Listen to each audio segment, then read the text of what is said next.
Assalamualaikum warahmatullahi wabarakatuh. Alhamdulillahilladzi yaghfiru lisyahid dhunubahu illa ad-dain. Wassalatu wassalamu ala sayyidina Muhammadin jaddil Hasan wal Husain wa ala alihi wa sahbihi wa man tabi'ahum min ats-tsaqalain, amma ba'd. Diriwayatkan daripada Sayyidina Thauban radhiyallahu an, qala Rasulullah sallallahu alaihi wasallam, man mata wa huwa bari'un minal kibri wal ghulul wad dain dakhala al-jannah, rawahu Tirmidzi.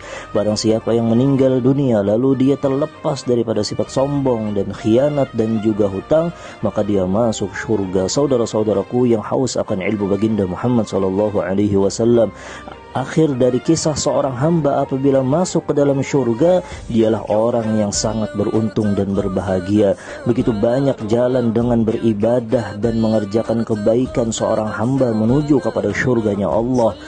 Karunia daripada sang pemilik surga untuk umat Sayyidina Muhammad sallallahu alaihi wasallam, Nabi yang tercinta. Salah satu cara untuk meraih surganya Allah, yang pertama menjauhkan diri daripada sifat sombong. Sombong menolak kebenaran dan menghina manusia. Jangan pernah merasa lebih mulia dari siapapun, karena kemuliaan hanya milik Allah sang pemilik apapun.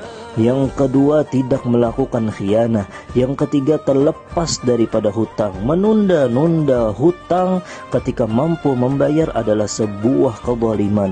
Berbeda jikalau tidak mampu, atau jangka waktunya belum sampai, atau faktor yang lain seperti hartanya yang untuk membayar hutang tidak ada di tempat. Ada beberapa adab orang yang ingin berhutang. Yang pertama, jangan lupa mencatat bilangan hutang. Yang kedua, jangan pernah berniat untuk tidak melunasinya. Yang ketiga, punya rasa takut dan tidak tenang jika tidak bayar hutang. Yang keempat, jangan menunda jika sudah mampu dan jangan menunggu ditagih. Yang kelima, jangan meremehkan hutang sekalipun sedikit. Yang keenam, jangan sampai berbohong kepada yang menghutangi.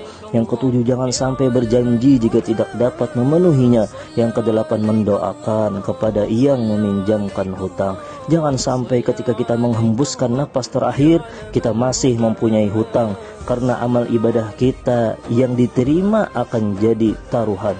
Jauhi berhutang, hati akan tenang, hidup dengan ibadah akan senang, jalan menuju ridho Allah dan surganya akan terang benderang. Mudah-mudahan ada manfaatnya. Wassalamualaikum warahmatullahi wabarakatuh.